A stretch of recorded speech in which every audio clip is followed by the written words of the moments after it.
जीव विज्ञान का आज बहुत ही महत्वपूर्ण चैप्टर है प्रजनन। आज हम जानते हैं कि प्रजनन, मानव की पीढ़ी आगे कैसे बढ़ती है, दोनों के प्रजनन अंग होते हैं। तो सबसे पहले हम पुरुषों के यानी कि मेल के प्रजनन अंग के बारे में जानते हैं, उसके बाद हम स्त्री या फीमेल के प्रजनन अंग के बारे में जानेंगे। देखिए सबसे पहले क्या होता है, पुरुषों का यानी कि मेल जो है उसका प्रजनन अंग इस तरीके का होता है और इसमें सबसे नीचे जो होते हैं ये टेस्टिस, इसको हम लोग हिंदी में क्या कहते हैं, वृषण। इसको हम लोग हिंदी में वृषण कहते हैं और इंग्लिश में इसको टेस्टिस कहते हैं। और इसी में ही बनते हैं स्पर्म। स्पर्म एक ऐसा पदार्थ है जो वाइट कलर का होता है और लाखों स्पर्म के अंदर क्या होते हैं, लाखों शुक्राणु होते हैं, जिसको हम लोग जो है शुक्राणु, हिंदी में उसको शुक्राणु कहते हैं। लाखों शुक्राणु से बना हुआ होता है स्पर्म और वो टेस्टिस में ही बनते हैं। स्पर्म हमेशा कहाँ बनता है, टेस्टिस में। क्वेश्चन आएगा कि स्पर्म कहाँ बनाया जाता है, शुक्राणु कहाँ बनते हैं, तो टेस्टिस में यानी कि वृषण में। वृषण में ये स्पर्म जब बनते हैं तो जब लड़के की उम्र, आदमी की उम्र जब 12-13 साल की हो जाती है तो स्पर्म बनना ये शुरू हो जाते हैं, ये एज होती है। और लड़कियों की 12 साल की जब एज होती है तो उसमें ओवम यानी कि अंडाणु बनना शुरू हो जाते हैं, अंडा बनना शुरू हो जाता है। तो 12 वर्ष की उम्र में स्पर्म, टेस्टिस जो है स्पर्म बनाना शुरू कर देता है और फिर ये स्पर्म ये जो नस गई है, इस नस के थ्रू हमारी पेनिस यानी कि शिशन, पेनिस को हिंदी में शिशन कहते हैं, पेनिस के थ्रू क्या होता है, फीमेल के प्रजनन अंग में क्या हो जाता है, प्रवेश कर जाता है। उसके बाद हम कुछ स्पर्म के बारे में आपको बताते हैं कि स्पर्म जो होता है इसकी जो लाइफ टाइम, स्पर्म के अंदर जो शुक्राणु होते हैं, शुक्राणु के जो जीवन काल होता है वो 20 मिनट का होता है। 20 मिनट के बाद शुक्राणु जो है बर्बाद हो जाते हैं, खत्म हो जाते हैं। उसके बाद इनका जो वजन होता है वो 7 ml, लगभग 7 ml होना चाहिए वजन। इसका जो स्पर्म का जो वजन होता है एक बार में 7 ml होना चाहिए। अगर 7 ml से कम निकल रहा है तो उसका फिर जो है शिशु यानी कि बच्चा होना मुश्किल पड़ जाता है। तो वजन इसका क्या होता है, 7 ml का होता है।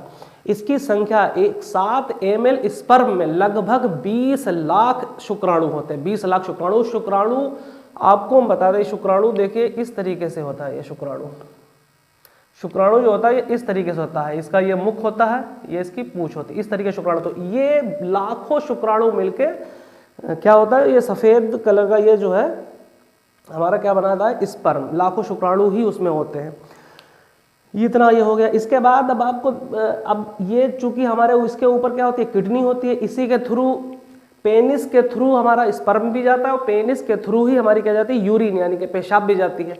तो क्या होता है कि जब ये किडनी से हमारी यूरिन यानी कि पेशाब आती है और इसी ही रास्ते से हमारे स्पर्म भी निकलते हैं, तो एक साथ कैसे निकलेंगे, तो इसमें ये होता है कि यहाँ बीच में यहाँ पर एक प्रोस्टेट ग्लैंड एक होता है। यहाँ पर क्या होता है, प्रोस्टेट ग्लैंड होता है। यही इस चीज को रोके रखता है कि जब स्पर्म जाना होता है तो ये पेशाब को रोक देता है और जब पेशाब जानी होती है तो स्पर्म को रोक देता है। कभी कभी ऐसा होता है कि नई एज के जो बच्चे होते हैं वो उनका स्पर्म जो है वो बहुत ही आसानी से रात में कुछ माइंड उनका डिस्टर्ब हो जाता है रात में, तो उस वजह से क्या होता है कि ये स्पर्म अपने आप ही निकल जाता है। तो उस टाइम पर क्या होता है, ये प्रोस्टेट ग्लैंड बहुत काम में करता है। प्रोस्टेट ग्लैंड क्या है, पेशाब को रोके रखता है और वो स्पर्म निकल जाता है।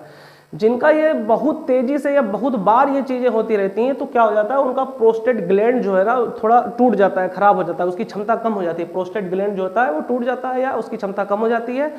तो ये होता है कि व्यक्ति के पेशाब में ही स्पर्म निकलना शुरू हो जाते हैं। फिर वो यही है कि डॉक्टर से मिले और अपना इलाज कराएं। अब देखते हैं स्त्री यानी कि फीमेल का जो प्रजनन अंग होता है वो किस तरीके से होता है। फीमेल प्रजनन अंग में अंडाणु बनने का जो टाइम होता है वो 13 वर्ष की एज होता है। 12 से 13 वर्ष में जब फीमेल पहुंचती है तो उसमें अंडाणु यानी कि ओवम, इंग्लिश में अंडाणु को ओवम कहते हैं, ओवम बनने लगते हैं। अब वो हम आपको बताएंगे किस तरीके से बनते हैं। देखिए यहाँ पे तो स्पर्म बन गया है। अब यहाँ देखते हैं कि अंडाणु कैसे बनते हैं और उसके बाद आपको हम बताएंगे कि अंडाणु और स्पर्म मिलते कैसे हैं। सबसे पहले देखिए कि इसमें हमारा जो स्पर्म, जो मेल प्रजनन अंग में स्पर्म बनता था हमारा कहाँ पे, टेस्टिस यानी कि वृषण में। ये 2 वृषण है, 2 टेस्टिस है, इन दोनों में बनता था। यहाँ भी 2 ओवरी होती हैं, यहाँ भी क्या है, 2 ओवरी हैं। उनके अंडाणु इन 2 ओवरियों में, ओवरी को कहते हैं अंडाशय, जहाँ पर अंडा बनता है उसको क्या कहते हैं, अंडाशय कहते हैं। इंग्लिश में उसको कहते हैं ओवरी। ओवरी ये 2 हैं, इसमें ये होता है कि इसमें मंथली होता है, एक मंथ में यहाँ पर अंडाशय बनेगा इस ओवरी में, एक मंथ में इस वाली, एक बार राइट एक बार लेफ्ट में, एक महीने इस लेफ्ट वाले अंडाशय में बनेगा अंडाणु, एक इस वाले महीने में बनेगा। अब इसका बनने का तरीका क्या होता है कि ओवरी में अंडाशय 7 दिनों में बनता है, 7 दिनों में बनता है। 14 दिन तक फिर यहाँ पर ये फ्लोपियन ट्यूब में आकर किसी स्पर्म का वेट करता रहता है, और 14 दिन तक अगर इसको स्पर्म नहीं मिला, निषेचन मिलने के लिए इसको नहीं मिला, तो क्या होता है कि 14 दिनों के बाद ये खराब होकर ये इसी के रास्ते निकल जाता है। इसी को पीरियड कहा जाता है, और ये हर महीने ऐसा होता है क्योंकि ये प्राकृतिक ऐसा होता है। अगर ये होता है किसी फीमेल के अंदर ये होता है तो वो सही है, स्वस्थ है। अगर वो नहीं इसका होता है ये पीरियड, तो इसका मतलब ये बीमार है। तो समझ में आ गया, एक महीने इस ओवरी में बनेंगे, एक महीने इस ओवरी में। 7 दिन के अंदर ये बनते हैं, 14 दिन तक ये स्पर्म का वेट करते हैं, इंतजार करते हैं। जब स्पर्म इसमें नहीं आता है 14 दिनों के बाद, ये 7 दिनों के अंदर अंदर ये क्या होता है, इस रास्ते से निकल जाता है, उसी को पीरियड कहा जाता है। अब देखिए ये अब देखते हैं कि निषेचन कैसे होता है, मतलब बच्चे की पैदाइश कहते हुए। देखिए इसके थ्रू, ये पेनिस के थ्रू जब ये स्पर्म, यहाँ पे योनि है, पेनिस के थ्रू स्पर्म इस योनि के रास्ते, ये यूट्रस है जिसको गर्भाशय कहते हैं हम लोग, उसको अपनी भाषा में बच्चेदानी कहते हैं, यहाँ पर ये पहुँचते हैं स्पर्म। योनि के थ्रू स्पर्म, सारे स्पर्म जो है यहाँ तक पहुँचते हैं, लाखों की तादाद में, 20 लाख लगभग स्पर्म यानी कि शुक्राणु यहाँ पर पहुँचते हैं। यहाँ पर जाने के बाद मान लीजिए यहाँ पर इस ओवरी में अंडाशय बन, इस ओवरी में क्या है, अंडा बना हुआ, इस ओवरी में, वो यहाँ पर आके इसका वेट करेगा। यहाँ पर आके जब वेट करता है तो बहुत से, तो यहाँ पर बहुत ही एसिड, यहाँ पर क्या होती है, बहुत एसिड रहता है, ये जाते हैं। उसके बाद बहुत से शुक्राणु यहीं मर जाते हैं। उसके बाद कुछ शुक्राणु इधर चले जाते हैं, कुछ शुक्राणु इधर चले जाते हैं, कुछ शुक्राणु इधर सामने चले जाते हैं। तो क्योंकि इनका 20 मिनट का टाइम होता है, तो 20 मिनट के अंदर ही सारे खत्म हो जाते हैं। इस अंडे में से सिर्फ एक ही शुक्राणु मिलेगा जाके, जो बहुत ही चुस्त और बहुत ही ताकतवर, बहुत स्पीड में जो चलता है, जो बिल्कुल फिट होता है निषेचन के लिए, वही शुक्राणु इस अंडाणु तक पहुंच पाता है। और इस अंडाणु तक वो पहुंचने के बाद इसमें जब मिल जाता है, यहीं पर उसका निषेचन होता है, फर्टिलाइज्ड होता है इसी में ही। उसके बाद ये धीरे धीरे अंडाणु यहाँ पर निषेचन के बाद यहाँ से चलते चलते चलते चलते यहाँ यानी कि गर्भाशय में, यूट्रस में आके लग जाता है। यहीं इसका क्या हो जाता है, भ्रूण बन जाता है। भ्रूण बनते बनते बनते बनते ये क्या, एक बच्चे की, शिशु की शक्ल ले लेता है। निषेचन जो होता है वो फ्लोपियन ट्यूब, ये जो फ्लोपियन, ये ओवरी है, अंडाशय है, अंडाशय में ये बिल्कुल पतली एक नली टाइप की होती है, इसको कहते हैं फ्लोपियन ट्यूब। और इसी में ही क्या होता है, निषेचन, फर्टिलाइज यहीं पे होता है, यहीं पर ही एक स्पर्म आके इसमें मिलता है आके। अब हम आपको वीडियो के थ्रू, आपके सामने वीडियो बता रहे हैं, वीडियो के थ्रू आप देखिए कि किस तरीके से एक स्पर्म एक अंडाणु से जाके मिलता है और बच्चे की पैदाइश होती है। दूसरी चीज ये है, इसके वीडियो के बाद हम आपको बताएंगे कि बच्चा लड़का होगा, शिशु जो है वो पुत्र होगा या पुत्री होगी, लड़का होगा या लड़की होगी, वो कैसे होते हैं वो हम आपको इस वीडियो के बाद बताएंगे। यानी शुक्राणु इजैकुलेशन के बाद इन्हें एक बहुत लंबी रेस में हिस्सा लेना होता है। वैसे तो दौड़ सिर्फ 20 सेंटीमीटर की ही लगानी है, लेकिन इस छोटे से स्पर्म के लिए ये वैसा ही है जैसा आपके लिए 500 किलोमीटर पैदल चलना, यानी खूब मेहनत का काम। बहुत से स्पर्म तो योनि के अंदर जिंदा रह ही नहीं पाते क्योंकि ये एसिडिक होती है। वजह के अलावा इम्यून सिस्टम कीटाणु समझकर इनकी जान लेने लगता है। यानी इस सिलेक्शन प्रोसेस के अगले राउंड में वही पहुंच पाता है जो फिट है। यहाँ स्पर्म अपनी मंजिल की तरफ बढ़ रहे होते हैं और वहाँ एग फैलोपियन ट्यूब से नीचे आना शुरू करता है। सेक्स के दौरान जब महिला को ऑर्गेज्म होता है तो वजाइना, यूटेरस और सर्विक्स तीनों एक साथ कॉन्ट्रैक्ट होने लगते हैं। इसका मकसद होता है स्पर्म्स को आसानी से अंदर धकेलना। जब तक ये कॉन्ट्रैक्शन चलता है, स्पर्म बिना मेहनत के तैरते रहते हैं, पर जैसे ही ये रुकता है, इन्हें अपनी मोटर ऑन कर बिना किसी मदद के खुद ही आगे बढ़ना पड़ता है। इजैकुलेट यूं तो चिपचिपा होता है, लेकिन यूटेरस के अंदर पहुंचकर इसकी चिपचिपाहट कम हो जाती है, जिससे शुक्राणुओं के लिए तैरना आसान बन जाता है। और फिर यूटेरस की दीवारें रास्ता दिखाने में मदद भी करती हैं। रिसर्च अब तक इस बात का पता नहीं लगा पाई है कि फैलोपियन ट्यूब कैसे ये संदेश भेजती है कि अंडा नीचे की ओर आ रहा है। लेकिन इतना जरूर पता है कि फैलोपियन ट्यूब की सतह पर छोटे छोटे बाल जैसे फिलामेंट होते हैं। ये मिलकर अंडे को धकेलते हैं ताकि वो स्पर्म के पास पहुंच सके। वैसे कई स्पर्म तो रास्ता भटक जाते हैं और फैलोपियन ट्यूब में ही अटक कर रह जाते हैं। इस दौरान अंडा प्रोस्टाग्लैंडिस नाम का एक केमिकल रिलीज करता है। ये केमिकल स्पर्म्स को सही रास्ता दिखाने का काम करता है। अब मंजिल ज्यादा दूर नहीं है। अंडे की सतह पर ग्लाइकोप्रोटीन्स होते हैं। स्पर्म को बस वहीं खुद को अंडे से जोड़ लेना है। और अब आखिरी काम बचा है। पूरा जोर लगाकर सिर अंडे के अंदर घुसाना है और पूंछ को वहीं बाहर ही छोड़ देना है। जैसे ही कोई स्पर्म ये करने में कामयाब होता है, अंडा अपनी बाहरी परत को सील कर देता है। यानी रेस खत्म। सेकंड, थर्ड, फोर्थ पोजीशन पर आने वालों का यहाँ कोई काम नहीं है। वो बाहर बैठकर अपनी परफॉर्मेंस को कोस सकते हैं।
अब हम जानते हैं कि गर्भाशय में जो भ्रूण पल रहा होता है, जो गर्भाशय में जो बच्चा होता है, वो पुत्र कैसे होता है और पुत्री कैसे बन जाता है, मतलब लड़का कैसे बन जाता है और लड़की कैसे बन जाता है। हमारे स्पर्म में गुणसूत्र होते हैं, जिसको इंग्लिश में क्रोमोसोम कहते हैं। हमारे शरीर में गुणसूत्र होते हैं, उन्हीं से ही डिसाइड होता है कि बच्चा लड़का बनेगा या लड़की बनेगा। 46 गुणसूत्र पुरुषों में होते हैं और 46 ही गुणसूत्र फीमेल में होते हैं, मतलब औरतों में होते हैं। 46 गुणसूत्र पुरुषों में होते हैं और 46 ही गुणसूत्र क्या होते हैं, फीमेल में होते हैं। 46 गुणसूत्र का मतलब होता है 23 जोड़ा। हमारे शरीर में हर एक चीज ज्यादातर जोड़े में पाई जाती है, जैसे कि 2 हाथ, 2 आंख, ये 2 नथुने, 2 किडनी, 2 फेफड़े। तो ज्यादातर हमारे हिस्से में, हमारे शरीर में जो है जोड़ों में ही अंग पाए जाते हैं, इसलिए गुणसूत्र भी हमारे जोड़ों में है। 23 जोड़ा गुणसूत्र होते हैं पुरुषों में और 23 ही जोड़ा गुणसूत्र होते हैं औरतों में, फीमेल में। 23 जोड़ों में 22 जोड़ा यानी कि 44 जो गुणसूत्र होते हैं वो सेम होते हैं। 23 जोड़ा पुरुषों में होते हैं, क्रोमोसोम यानी कि गुणसूत्र, जिससे डिसाइड होता है कि बच्चा होगा, लड़का होगा या लड़की होगी। और जिसमें क्या होता है, 23 जोड़ा क्या हो गया, फीमेल में होता है। लेकिन जो 23 जोड़ा हो गया, लेकिन 22 जोड़ा जो होता है ये बिल्कुल सेम होता है। इनकी आकृति, गुणसूत्र की आकृति होती है एक्स और वाई की तरह। ये जब माइक्रोस्कोप से इसको देखा जाता है गुणसूत्रों को, क्रोमोसोम को, तो ये एक्स या वाई की तरह होते हैं। गुणसूत्रों की जो आकृति होती है वो एक्स और वाई की तरह होती है। देखिए 22 जोड़ा गुणसूत्र यानी कि 44 जो गुणसूत्र क्रोमोसोम है वो पुरुषों में, और 22 जोड़ा यानी कि 44 गुणसूत्र फीमेल यानी कि स्त्रियों में क्या होता है, सेम पाया जाता है। लेकिन एक जोड़ा जो होता है, ये एक जोड़ा यानी कि 45 और 46, एक जोड़ा जो होता है गुणसूत्र, उसमें इसकी आकृति जो पुरुषों में पाई जाती है वो एक्स और वाई होती है। क्या होती है, एक्स और वाई। और जो फीमेल में जो 23वां जोड़ा होता है उसकी आकृति क्या होती है, दोनों एक्स और एक्स की तरह पाई जाती है। जब ये वाला गुणसूत्र जो है एक्स वाला इस फीमेल वाले एक्स से जाके मिल जाता है तो वो क्या हो जाता है, पुत्री यानी कि फीमेल बन जाती है, जाके पुत्री बन जाती है। और इसका जब बाई जो इसका गुणसूत्र क्रोमोसोम होता है वो अगर इसके एक्स से मिल जाता है तो ये एक्स और वाई हो जाता है। जब एक्स और वाई हो गया, चूंकि एक्स और वाई क्या होता है, हमेशा मेल में होता है, और एक्स और एक्स जो 23वां जोड़ा एक्स और एक्स होता है वो क्या होता है, हमेशा फीमेल में होता है। तो इसका एक्स अगर फीमेल के एक्स से जाके मिल जाता है गुणसूत्र तो क्या हो जाता है, ये पुत्री हो जाती है। और अगर पुरुष का वाई और स्त्री का एक्स यानी कि ये एक्स वाई हो जाता है तो क्या हो जाता है, वो पुत्र बन जाता है। इस तरीके से क्रोमोसोम यानी गुणसूत्र की वजह से हमारे जो बच्चे होते हैं वो लड़का और लड़की बनते हैं।